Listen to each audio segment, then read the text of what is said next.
O que acontece quando o Espírito Santo decide soprar sobre uma cidade dominada pelo ocultismo, pela idolatria pagã e pelo comércio de religiosidade carnal?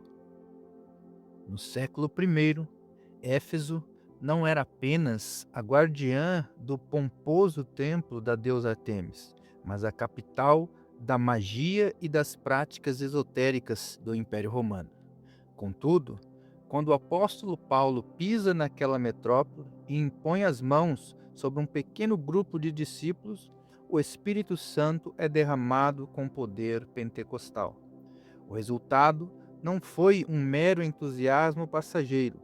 A verdade de Deus confrontou o pecado, livros de feitiçaria foram queimados em praça pública e o comércio de ídolos entrou em colapso. Se você quer compreender o que é um avivamento genuíno, que não se limita a emoções, mas transforma vidas, famílias e cidades inteiras, este estudo é para você. Seja muito bem-vindo ao canal do Biblifixe. Eu sou o seu parceiro de estudo e hoje iremos comentar a lição de número 7 do terceiro trimestre de 2026, quando o Espírito sopra em Éfeso. Se você deseja aprender o contexto bíblico com profundidade, aplicar verdades inegociáveis e vivenciar uma transformação real na sua vida e na sua classe de EBD, deixe seu like, inscreva-se no canal para não perder nenhuma lição deste trimestre. E vamos analisar o texto áureo e a verdade prática da nossa lição. Nosso texto áureo está registrado em Atos, no capítulo 19 e o verso de número 20. Assim, a palavra do Senhor crescia poderosamente e prevalecia. Observe a riqueza exegética do texto grego. O verbo crescia é euxanen, no imperfeito, indicando um crescimento contínuo, progressivo e imparável. Já a palavra prevalecia traduz o verbo isrien, que carrega a ideia de exercer domínio sobre a oposição, ter força sobrepujante. Lucas não está dizendo apenas que a Bíblia era mais lida. Ele está registrando que a palavra de Deus exercia autoridade e vencia o sistema de trevas e ocultismo instalado em Éfeso. O avivamento bíblico é a palavra prevalecendo sobre a cultura corrompida. E a nossa verdade prática, ela declara: onde o Espírito Santo é derramado, a palavra é confirmada com poder. O pecado é confrontado e vidas, famílias e cidades são transformadas. Observe os 4 pilares desta verdade prática: o derramamento do Espírito, o agente do verdadeiro avivamento. Segundo, a confirmação da palavra. O Espírito Santo nunca age dissociado da verdade bíblica. Terceiro, o confronto do pecado.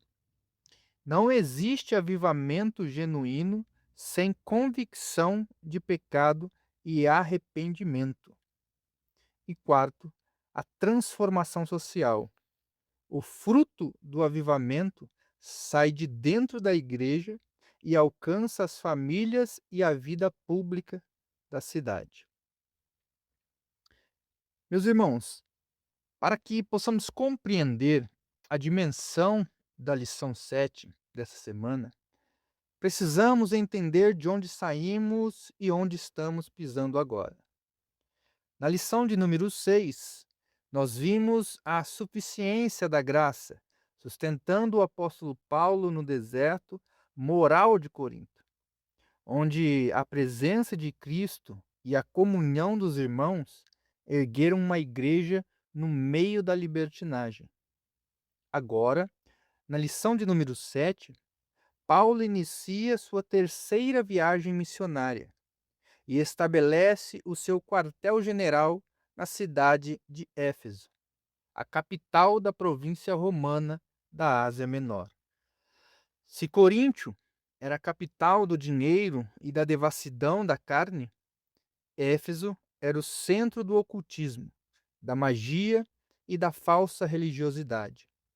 Éfeso abrigava o famoso templo de Ártemis, uma das 7 maravilhas do mundo antigo, mas também era o mercado dos papiros com fórmulas mágicas, encantamentos utilizados por pessoas de todo o mundo greco-romano. É exatamente neste território, espiritualmente amarrado pelas forças das trevas, que o Espírito Santo sopra de forma avassaladora. Durante cerca de 3 anos, o ministério de Paulo em Éfeso seria marcado por milagres extraordinários, ensino diário da palavra na escola de Tirano e uma revolução espiritual que abalou as estruturas do paganismo. Vamos adentrar ao tópico 1 da nossa lição, o Espírito Santo sobre o ministério de Paulo. Subtópico 1, a restauração da verdadeira doutrina. Ao chegar a Éfeso, Paulo encontra discípulos que haviam recebido apenas o batismo de João, possuindo uma compreensão parcial do Evangelho. Com clareza pastoral, ele corrige essa lacuna doutrinária, anunciando a plenitude da fé em Cristo. Aqueles discípulos são batizados em nome de Jesus e recebem o Espírito Santo, evidenciado por línguas e profecias. O texto revela que todo verdadeiro derramamento do Espírito começa com alinhamento à verdade bíblica. Em tempos de confusão espiritual e relativismo religioso, a restauração da sã doutrina continua sendo o fundamento indispensável para um mover genuíno do Espírito. Ao chegar à metrópole de Éfeso, no início de sua terceira viagem missionária, o apóstolo Paulo encontra um grupo de cerca de 12 homens. Eles eram chamados de discípulos, mas carregavam uma deficiência teológica gravíssima. Quando Paulo lhe faz uma pergunta direta de sondagem pneumatológica: recebeste vós o Espírito Santo quando crestes? A resposta daquele grupo revela o tamanho da lacuna espiritual. Nós nem ainda ouvimos que haja Espírito Santo. Observe a sabedoria e a prudência de Paulo. Em vez de ignorar o problema ou promover um ajuntamento emotivo sem fundamento, Paulo investiga a raiz daquela fé. Ele descobre que aqueles homens haviam recebido apenas o batismo de João Batista, um batismo preparatório, de arrependimento, que apontava para aquele que haveria de vir. Paulo então explica com clareza pastoral que João Batista cumpriu seu papel ao apontar para Jesus. O evangelho completo exige o reconhecimento da pessoa, da morte, da ressurreição e do senhorio de Jesus Cristo. Ao compreenderem a verdade, aqueles homens são imediatamente batizados em nome do Senhor Jesus. E o versículo 6 registra que, quando Paulo lhes impôs as mãos, o Espírito Santo veio sobre eles, e falavam em línguas e profetizavam. Sobre a perspectiva pentecostal clássica, este evento em Éfeso, assim como em Pentecostes, em Atos do capítulo 2, em Samaria, em Atos no capítulo 8, e na casa de Cornélios, em Atos capítulo 10, demonstra com clareza que o batismo no Espírito Santo é uma capacitação de poder concedida ao crente para o cumprimento da missão. E a evidência física inicial foi o falar em outras línguas e profetizar. Mas preste atenção na grande lição teológica do subtópico 1. Todo verdadeiro derramamento do Espírito Santo começa com a restauração da sã doutrina. O Espírito Santo é o Espírito da verdade, segundo João capítulo 16 e o verso 13. Ele não habita na confusão teológica, no erro ou no relativismo espiritual. Em tempos de analfabetismo bíblico e modismo doutrinários, nós precisamos compreender que não existe avivamento autêntico sem alinhamento rigoroso à palavra de Deus. E como nós aplicamos essa verdade em nossa vida? Primeiro, não se contente com um conhecimento raso ou incompleto das Escrituras.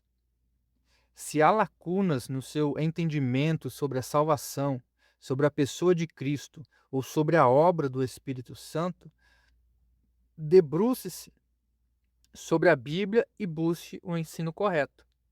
A verdade da palavra de Deus, ela nos liberta. Segundo, lembre-se de que o poder do Espírito e a sã doutrina andam sempre de mãos dadas. A doutrina sem o Espírito gera um intelectualismo frio e estéril. A busca por experiências sem a doutrina gera o fanatismo e a heresia. O modelo de Éfeso é a palavra no coração e o fogo no altar. Ou seja, palavra e Espírito, eles caminham juntos, de mãos dadas. E para fecharmos esse subtópico 1, responda aqui nos comentários. Na sua avaliação, a igreja contemporânea tem buscado o poder do Espírito Santo com o mesmo zelo e dedicação que dedica ao estudo da sã doutrina? Compartilhe a sua opinião com a nossa comunidade. E vamos avançar para o subtópico 2. O ensino perseverante diante da resistência. Durante 3 meses, Paulo ensina na sinagoga anunciando o reino de Deus e procurando convencer judeus e gentios. Contudo, a resistência cresce e muitos passam a falar mal do caminho, expressão que descreve não apenas uma doutrina, mas um estilo de vida centrado em Cristo.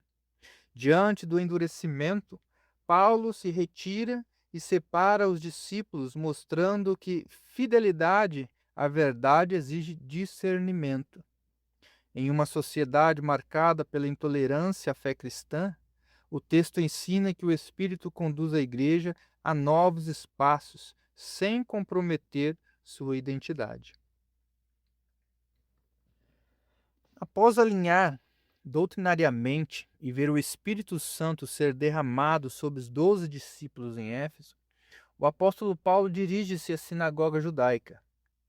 E durante 3 meses, o maior tempo de permanência contínua que Paulo conseguiu em uma sinagoga em todas as suas viagens missionárias, ele ensina destemidamente sobre o reino de Deus.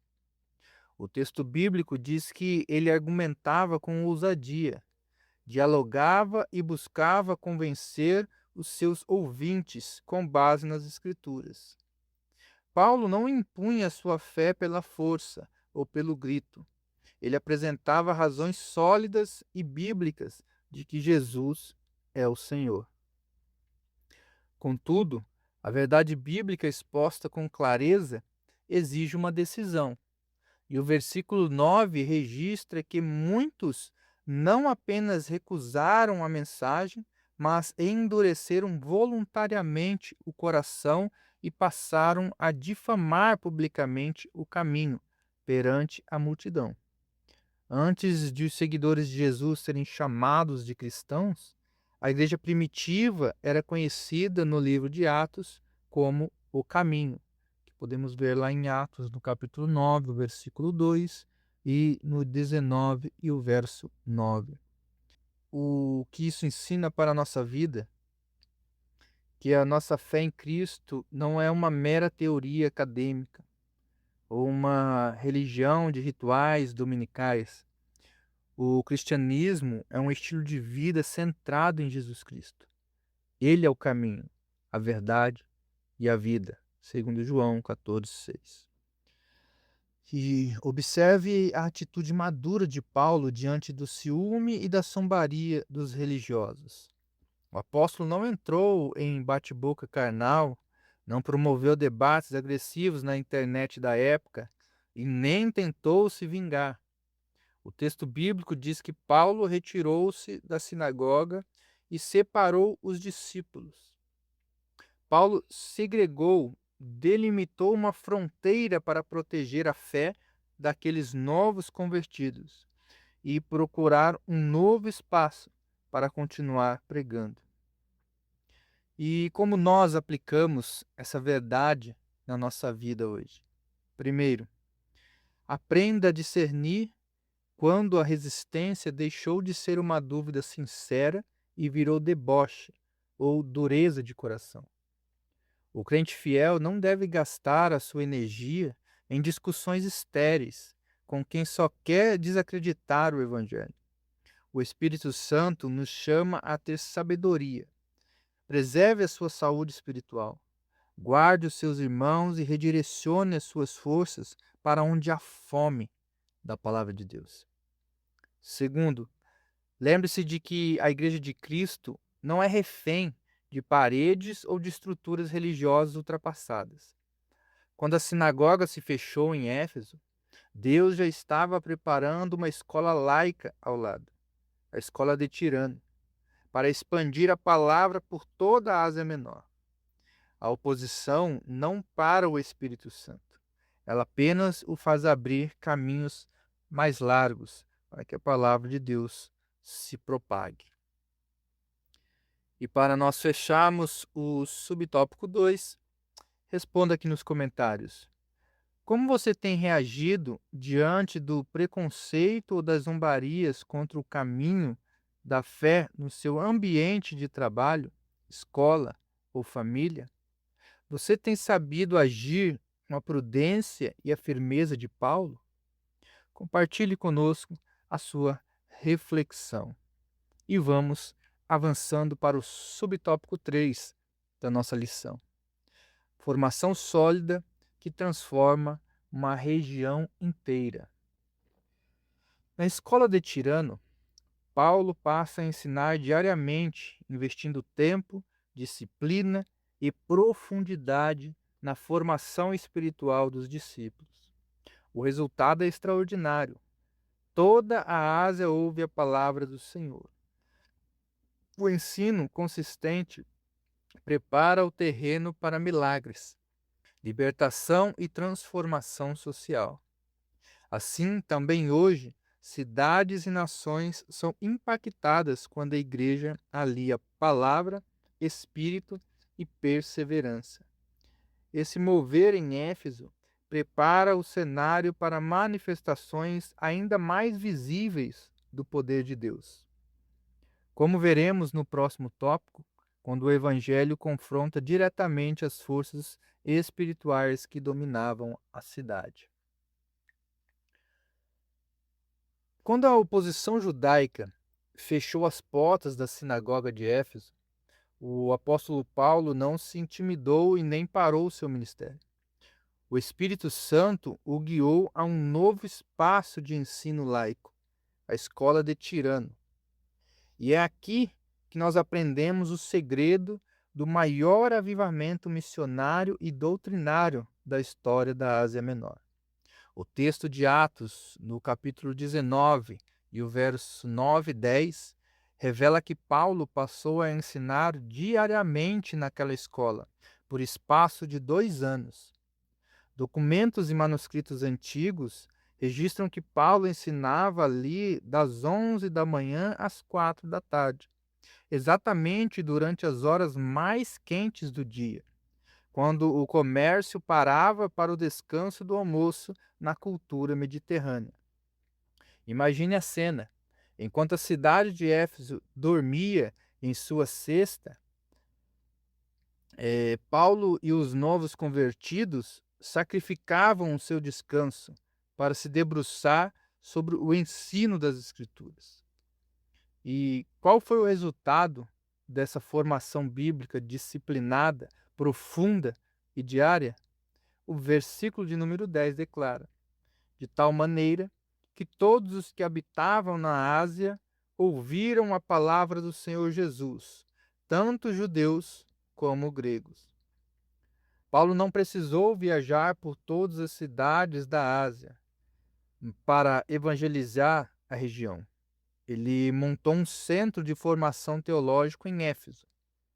Discípulos como Epáfras ouviam o ensino de Paulo na escola de Tirano, eram batizados no Espírito Santo, fundamentados na sã doutrina e voltavam para o interior fundando igrejas, como a igreja de Colossos, Laodiceia e Herápolis.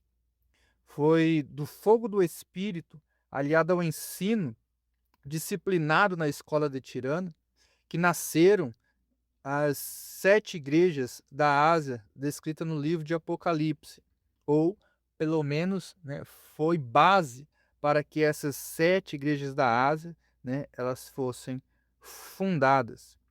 O verdadeiro avivamento não produz apenas barulho ou entusiasmo de momento.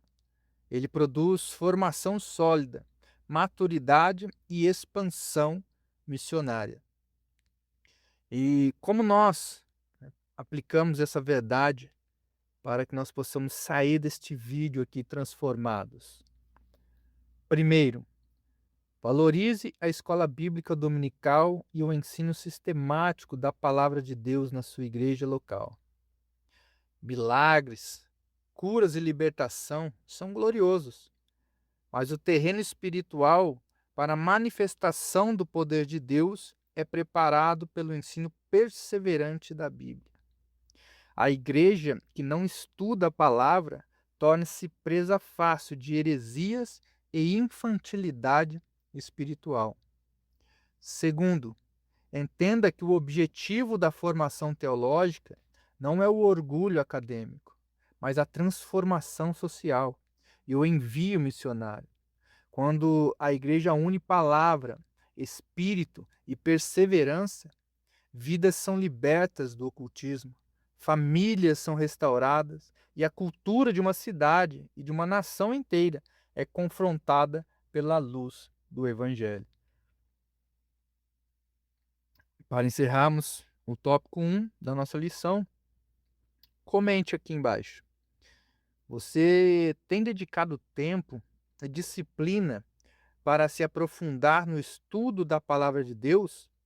Ou tem se contentado apenas com um conhecimento superficial? Deixe a sua reflexão aqui nos comentários e compartilhe com a comunidade Biblifixe. E vamos avançar para o tópico 2 da nossa lição: o derramamento do Espírito Santo e o impacto do Evangelho na cidade. O subtópico 1: manifestações extraordinárias do poder do Espírito. O derramamento do Espírito Santo em Éfeso não se restringiu à proclamação verbal do Evangelho, mas foi confirmado por sinais extraordinários. Deus operava milagres incomuns por meio de Paulo, promovendo curas e libertações que autentificavam a mensagem anunciada. Até objetos que tocaram o apóstolo tornaram-se instrumentos da ação divina, não por si mesmos, mas pelo poder de Deus que responde à fé. Assim, o Espírito revela seu poder para transformar a realidade marcadas pela dor e sofrimento. Após o investimento disciplinado de 2 anos de ensino bíblico diário na escola de Tirano, a palavra do Senhor já havia se espalhado por toda a Ásia Menor. Contudo, Éfeso era a capital mundial da feitiçaria, do ocultismo e do esoterismo. Para quebrar a espinha dorsal daquela cultura, amarrada pelo medo das trevas, o Espírito Santo não apenas acompanhou a pregação verbal de Paulo, mas manifestou o seu poder de uma forma jamais vista. Acompanhe o que Lucas registra no versículo 11 do capítulo 19 de Atos. E Deus, pelas mãos de Paulo, fazia milagres extraordinários. E o versículo 12 detalha essa ação. Os lenços, que eram os panos usados por Paulo para enxugar o suor da testa, e os aventais de couro que ele usava ao fabricar tendas, eram levados aos enfermos. E o texto sagrado afirma que as doenças os deixavam e os espíritos malignos saíam. Mas preste atenção na teologia deste texto para não permitir heresias na sua classe. A fonte do poder. O texto diz que Deus fazia os milagres. Paulo não era o dono do poder, era apenas o vaso pelo qual o poder era realizado. A rejeição ao amuleto.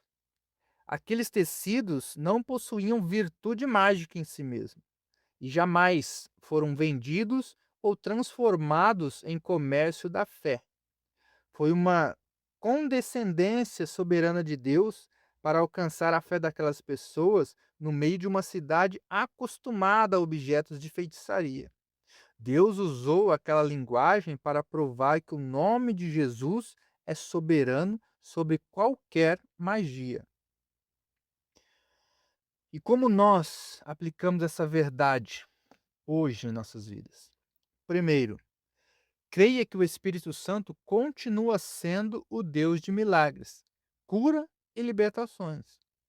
O evangelho que nós pregamos não consiste em apenas belas teorias filosóficas, mas na demonstração viva do poder de Deus que quebra as correntes da dor, da enfermidade e do sofrimento. Segundo, fuja da mercantilização da fé e da superstição. O milagre não vem de objetos sagrados, lenços ungidos, vendidos por preço de ouro ou rituais humanos. O poder pertence a Deus. A graça é gratuita e toda a glória deve ser dada exclusivamente ao Senhor Jesus Cristo. Para fecharmos este subtópico, comente aqui embaixo. Como a sua igreja tem equilibrado a busca pelo poder extraordinário do Espírito Santo com a fidelidade à sã doutrina das Escrituras? Compartilhe a sua reflexão aqui nos comentários. E vamos avançar para o subtópico 2, confronto espiritual e ruptura com o ocultismo. O derramamento do Espírito também expôs a diferença entre fé autêntica e religiosidade vazia. Os filhos de Seva tentaram usar o nome de Jesus sem relacionamento com ele e foram envergonhados, demonstrando que a autoridade espiritual não se imita, mas procede de comunhão com Cristo. O impacto foi profundo. Muitos confessaram pecados e abandonaram práticas ocultistas, queimando publicamente livros de magia de alto valor. O Espírito Santo produziu arrependimento visível e transformação concreta. Assim também hoje o verdadeiro mover de Deus liberta pessoas de enganos espirituais, dependências ocultas e falsas promessas que continuam seduzindo as sociedades inteiras. Em Éfeso, o derramamento do Espírito Santo não produziu apenas milagres extraordinários e curas físicas. Ele expôs de forma cirúrgica a abissal diferença entre a fé cristã autêntica e a religiosidade vazia e supersticiosa da época. Éfeso era a capital da feitiçaria e das práticas esotéricas. Na mentalidade daquela cidade, Os nomes das divindades eram usados como fórmulas mágicas para manipular o mundo invisível. E é exatamente nesse ambiente que surgem os 7 filhos de Seva. Acompanhe o que Lucas registra a partir do versículo 13 de Atos 19. 7 exorcistas judeus itinerantes, filhos de um principal dos sacerdotes chamado Seva, tentaram usar o nome do Senhor Jesus sobre os endemoniados, dizendo: Conjuro-vos por Jesus, a quem Paulo prega. Mas veja a resposta aterrorizante do espírito maligno do versículo 15. Conheço a Jesus e sei quem é Paulo, mas vós quem sois? Na raiz do texto grego, o demônio usa o verbo gnosco para Jesus, que indica conhecimento íntimo de quem ele é, e usa o verbo epistemai para Paulo, reconhecendo a autoridade delegada que Paulo possuía por ser servo do Altíssimo. Mas sobre aqueles exorcistas, sem relacionamento com Deus, o demônio declarou: Vós quem sois? O homem possesso saltou sobre eles, espancou os 7 e os fez fugir nus e feridos. Ou seja, a autoridade espiritual não se imita, não se compra e não se copia. O nome de Jesus não é um amuleto ou um jargão religioso. A autoridade sobre o mundo das trevas só pertence àqueles que mantêm uma vida de comunhão, arrependimento e obediência ao Senhor Jesus Cristo. É necessário ter uma vida de relacionamento diário com o nosso Deus. E qual foi o impacto desse confronto na cidade de Éfeso? O texto bíblico registra, nos versículos 17 a 19, que um temor santo caiu sobre todos, e o nome do Senhor Jesus era engrandecido. Muitos daqueles que haviam crido trouxeram seus livros de feitiçaria e os queimaram publicamente em praça pública. E o valor daquele material somava 50.000 moedas de prata, 50.000 denários, o equivalente a mais de 130 anos de salário de um trabalhador da época. Veja a profundidade do verdadeiro avivamento. Eles não venderam os livros para recuperar o dinheiro. Eles não guardaram os livros no armário por curiosidade. Eles queimaram os livros publicamente, cortando qualquer possibilidade de retorno ao pecado. E como nós aplicamos essa verdade na nossa vida? Primeiro, entenda que o verdadeiro mover do Espírito Santo produz ruptura concreta com o pecado. Se você se converteu a Cristo, você precisa eliminar da sua vida todo e qualquer envolvimento com o ocultismo, feitiçaria, horóscopos, amuletos, simpatias e práticas enganosas do mundo das trevas. Você tem que deixar todas essas coisas. Segundo, entenda que a salvação custa a renúncia do nosso passado. Aqueles crentes em Éfeso preferiram queimar uma fortuna em dinheiro a negociar a sua santidade com Deus. O Evangelho exige que nós queimemos as pontes do pecado para caminhar em novidade de vida, porque todo aquele que encontra Cristo, ele vive em novidade de vida. E para fecharmos este subtópico, responda aqui nos comentários. Você já viveu uma experiência em que precisou abrir mão de algo de alto valor no mundo para manter a sua integridade e comunhão com Deus? Compartilhe o seu testemunho para edificar a nossa comunidade. E vamos avançar para o subtópico 3 da nossa lição. A palavra que cresce e transforma uma cidade inteira. O resultado do derramamento do Espírito é resumido na afirmação: assim a palavra do Senhor crescia poderosamente e prevalecia. O crescimento do evangelho ocorreu tanto em número quanto em profundidade espiritual, produzindo mudanças de valores, hábitos e comportamentos. Onde o Espírito é derramado, a palavra avança, e a santidade é restaurada, e a sociedade é impactada. Esse progresso prepara o cenário para o próximo confronto em Éfeso, quando o Evangelho tocará interesses econômicos e estruturas idolátricas, revelando que o poder de Deus transforma não apenas indivíduos, mas também sistemas inteiros. Após ver a sã doutrina ser restaurada, o ensino diário ser ministrado na escola de Tirano, milagres incomuns acontecerem e fortunas em livros de magia serem queimados em praça pública, o evangelista Lucas resume todo esse mover em um único versículo divisor de águas. Acompanhe comigo a leitura de Atos 19, 20. Assim, a palavra do Senhor crescia poderosamente e prevalecia. Observe as duas palavras-chave do texto grego. Primeiramente, o verbo crescia, euxanen, está no tempo imperfeito, o que significa que não foi um entusiasmo emocional de um fim de semana. Tratou-se de um crescimento contínuo, consistente, orgânico e imparável. A palavra crescia em número de salvos e crescia em profundidade espiritual no coração da igreja. Em segundo lugar, a palavra prevalecia, iskhen.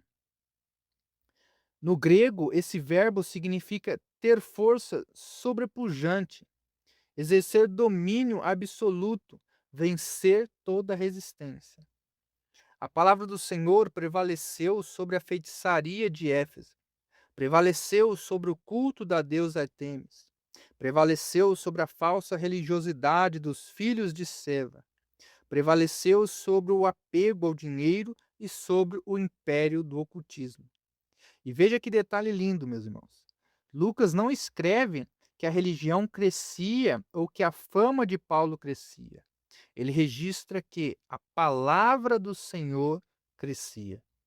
O verdadeiro avivamento pentecostal não coloca homens em pedestais. O verdadeiro avivamento faz a palavra de Deus prevalecer na vida da igreja. E como nós aplicamos essa verdade na nossa vida? Primeiro, entenda que o evangelho que nós pregamos não é uma mensagem fraca ou ultrapassada. A palavra de Deus continua tendo poder para prevalecer sobre o secularismo, sobre o ateísmo, sobre a degradação moral da sociedade moderna e sobre qualquer opressão espiritual. Pare de olhar para a força do pecado com medo. Olhe para a autoridade invencível da palavra de Deus. Segundo, compreenda que onde o Espírito Santo é derramado, a transformação é social e cultural. A palavra de Deus mudou o comportamento dos cidadãos de Éfeso, limpou os lares da feitiçaria e abalou até o comércio idolátrico da cidade. O avivamento autêntico regenera o indivíduo, restaura a família e transforma a sociedade ao redor. Esse mover glorioso em Éfeso prepara o terreno para o próximo confronto da lição, quando o evangelho tocará nos interesses financeiros dos artesãos pagãos, provando que o poder de Deus transforma não apenas pessoas, mas sistemas inteiros. E para encerrarmos o tópico 2 da nossa lição, responda aqui nos comentários.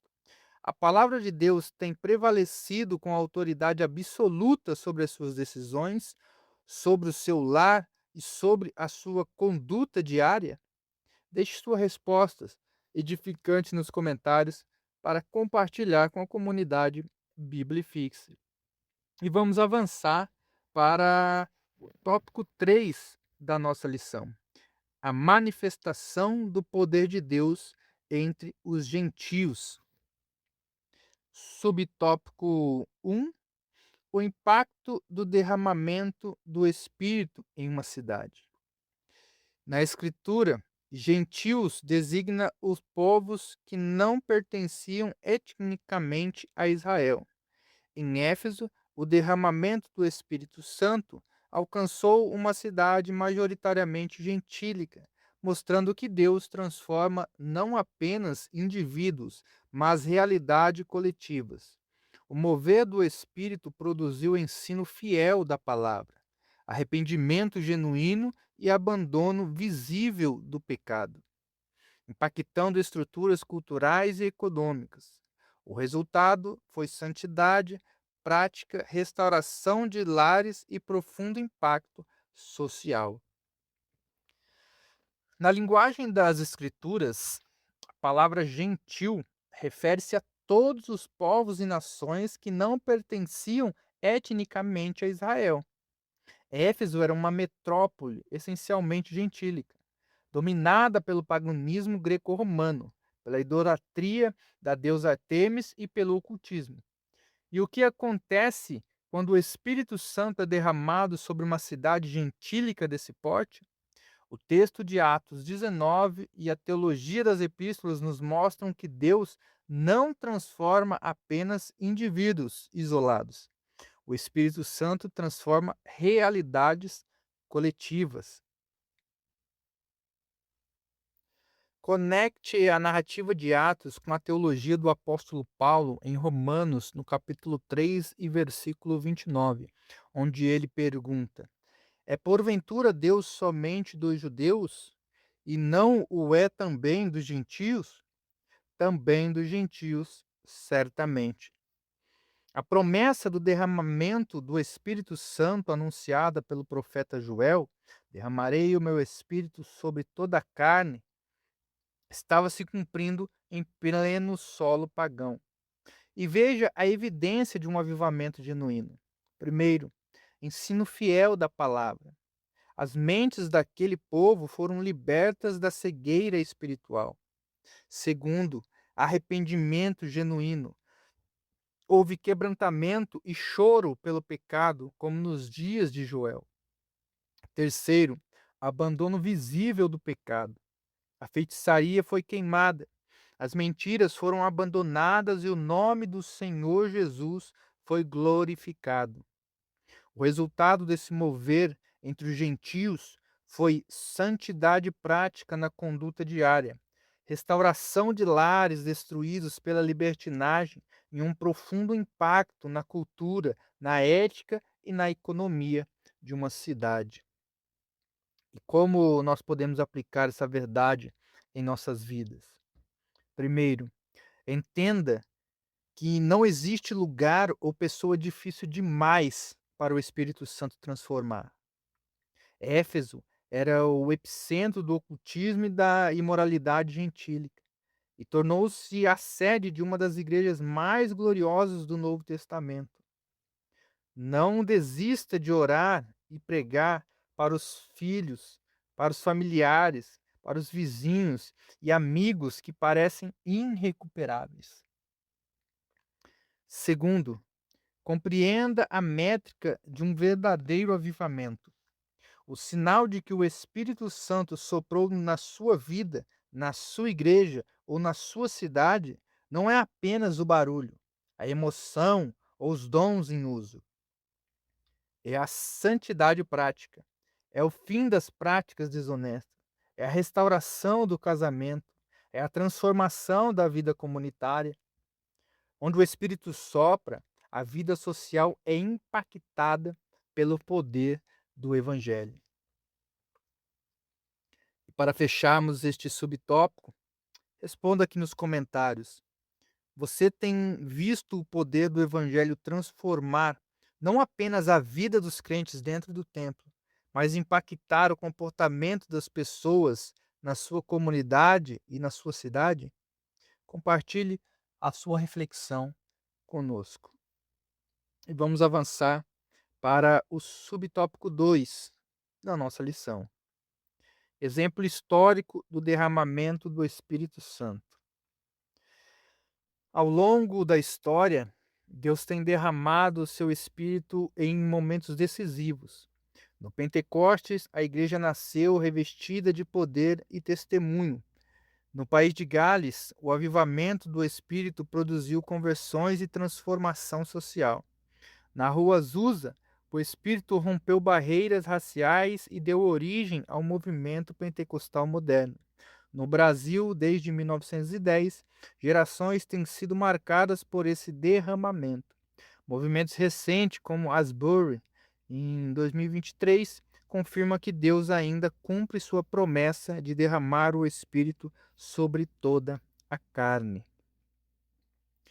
O mover extraordinário que nós estudamos em Éfeso, com a restauração da doutrina, o ensino da escola de Tirano, milagres e queima de livros de feitiçaria, não foi um evento isolado ou exclusivo do primeiro século da igreja. A Bíblia e a história da igreja nos provam que, quando o povo de Deus se humilha, ora e retorna à sã doutrina, o Espírito Santo sopra com poder e transforma a história de nações. O Pentecoste em Jerusalém, que nós vemos lá em Atos, no capítulo de número 2, o verso 1 ao 4, onde a igreja nasceu revestida de poder, recebendo a promessa do Espírito Santo e testemunhando a conversão de cerca de 3.000 pessoas naquele primeiro dia, era o cumprimento da promessa anunciada pelos profetas, especialmente por Joel, no capítulo 2, do verso 28 e 29. Isso nós também podemos ver no avivamento no país de Gales, que ocorreu em 1904 a 1905. Um poderoso movimento de oração, arrependimento e evangelização que alcançou comunidades inteiras. Os relatos históricos desse período descrevem profunda convicção de pecado, transformação de vidas e grande impacto social. O avivamento chegou a afetar profundamente a rotina das comunidades, inclusive o ambiente das minas e a vida dos trabalhadores. Nós vemos esse mesmo movimento na Rua Azusa, que aconteceu em Los Angeles nos anos de 1906 a 1909, sob a liderança de William Seymour, um pastor afro-americano. O movimento iniciado na Azusa Street tornou-se um dos principais marcos do pentecostalismo moderno. Em uma sociedade profundamente marcada pela segregação racial, as reuniões reuniam pessoas de diferentes origens sociais e étnicas, tornando-se um importante símbolo da unidade produzida pela fé em Cristo Jesus. E o mesmo movimento nós vemos no fogo pentecostal no Brasil. A partir de 1910, quando Daniel Berg e Gunnar Vivian chegam ao Brasil, especificamente em Belém do Pará, onde iniciaram ali o trabalho que daria origem às Assembleias de Deus no Brasil. No mesmo período, Luiz Franciscon desenvolveu o trabalho que daria origem à Congregação Cristã no Brasil. O movimento pentecostal se espalhou progressivamente e alcançou milhões de brasileiros ao longo das décadas seguintes. Atualmente, mais recentemente, em Asbury, no ano de 20 e 23, em fevereiro de 2023, uma reunião de oração na Asbury University, em Kentucky, Estados Unidos, continuou por vários dias e atraiu milhares de pessoas, com momentos de oração, adoração, confissão e testemunhos. O episódio reacendeu entre muitos cristãos a discussão sobre o avivamento e sobre a necessidade de uma geração voltada à presença de Deus. O cenário muda, as gerações passam, os lugares são diferentes, mas o Deus que derramou o Espírito em Jerusalém continua sendo o mesmo. O Pentecoste não pertence apenas ao passado. A igreja ainda precisa de poder para testemunhar santidade, para permanecer firme e paixão para anunciar a Cristo Jesus. E qual é é a grande aplicação desse subtópico para a nossa vida. A promessa registrada em Atos 2:39 declara: porque a promessa vos pertence a vós, a vossos filhos, e a todos os que estão longe, a quantos o Senhor nosso Deus chamar. Primeiro, meu irmão, compreenda que o batismo no Espírito Santo e o revestimento de poder não são relíquias do passado para ficarem guardadas em um museu de teologia. O mesmo Espírito que agiu em Jerusalém, em Éfeso, em Gales, na rua Azusa, quer agir na sua vida hoje. Segundo, não se contente com uma fé fria, formal ou meramente institucional. Dobre os seus joelhos, busque o renovo do Espírito, estude a palavra de Deus e prepare-se para ser usado por Deus na sua família, na sua igreja e na sua cidade. E para fecharmos este subtópico, comente aqui embaixo: como o conhecimento dos avivamentos do passado inspira sua fé a buscar um derramamento do Espírito Santo na sua vida hoje? Deixe a sua resposta aqui nos comentários. E vamos avançar para o subtópico 3, para concluirmos a lição dessa semana: o derramamento do Espírito e a missão da igreja. Em Éfeso, o derramamento do Espírito não permaneceu restrito à cidade. Tornou-se fonte de expansão missionária para toda a Ásia Menor. Todo mover genuíno do Espírito desperta a igreja para a grande comissão. Onde o Espírito é derramado, o medo cede lugar à ousadia, e os crentes tornam-se testemunhas eficazes. O derramamento não é um fim em si mesmo, mas um impulso missionário que gera multiplicação e plantação de novas igrejas. Assim como em Éfeso, Deus deseja usar sua igreja hoje para transformar cidades e nações, levando o evangelho além das paredes do templo, até que Cristo seja conhecido por todos. Acompanhamos nesta lição como o Espírito Santo restaurou a sã doutrina, firmou a escola de Tirano, operou milagres extraordinários, queimou fortunas em livros de magia e fez a palavra de Deus prevalecer na cidade de Éfeso.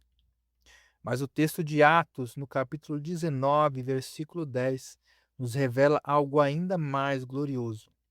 O fogo do Espírito que acendeu em Éfeso não ficou preso entre as quatro paredes de uma sala de aula. Lucas registra que todos os que habitavam na Ásia ouviram a palavra do Senhor Jesus, tanto judeus como gregos. Éfeso transformou-se no grande quartel-general de missões de toda a Ásia Menor. O derramamento do Espírito Santo não é um fim em si mesmo. Ele é um combustível missionário. Em Atos, no capítulo 1, no verso 8, o Senhor Jesus havia deixado o propósito claro para o batismo no Espírito Santo. Mas recebereis a virtude do Espírito Santo, que há de vir sobre vós, e ser-me-eis testemunhas, tanto em Jerusalém como em toda a Judéia e Samaria, e até aos confins da terra. O Espírito Santo não é derramado para promover espetáculos ou para satisfazer o orgulho espiritual de quem quer sentir mais santo que os outros. O Espírito Santo é derramado para dar ousadia e capacitação para que crentes simples saiam do templo e proclamem o evangelho do reino. Foi a partir do avivamento em Éfeso que discípulos como Epáfras e muitos outros saíram cheios do Espírito e plantaram as igrejas de Colossos, Laodiceia e Herápolis, e as demais igrejas destinatárias do livro de Apocalipse. O avivamento genuíno gera multiplicação e plantação de igrejas. E como nós podemos aplicar essa verdade na nossa vida? Primeiro, entenda que o maior teste de um avivamento não é o barulho do culto no domingo, mas o testemunho da igreja na segunda-feira. Uma igreja verdadeiramente avivada é uma igreja missional, que chora pelas almas perdidas e leva a palavra de Deus para os bairros, para escolas, para faculdades e para o trabalho. Segundo, entenda ao chamado da grande comissão. Assim como Deus usou a igreja em Éfeso para transformar a Ásia Menor, ele deseja usar a sua vida hoje para impactar a sua família, a sua rua, a sua nação. Não guarde para si a luz do evangelho que um dia te libertou das trevas. Deus nos reveste de poder para que o nome do Senhor Jesus seja conhecido e glorificado por todos os povos até que ele venha. Para encerrarmos a nossa lição de número 7 com chave de ouro, comente aqui embaixo como o poder do Espírito Santo tem te capacitado a ser uma testemunha viva de Jesus nos dias de hoje. Deixe o seu testemunho para edificar os irmãos de todo o Brasil. Deixe seu like abençoado se essa lição e todos os roteiros do Biblifix foram uma bênção para a sua vida e para a sua escola bíblica dominical. Inscreva-se aqui no canal, ative o sininho para você receber as notificações todas as vezes que postarmos um vídeo e compartilhe esse vídeo com professores de escola dominical, nos grupos da sua igreja, alunos e líderes da escola dominical, para que outras vidas possam ser edificadas, possam ser alcançadas pelo ensino da palavra de Deus. E que Deus abençoe a sua vida, que Deus abençoe a sua aula de escola dominical, que Deus abençoe a sua igreja.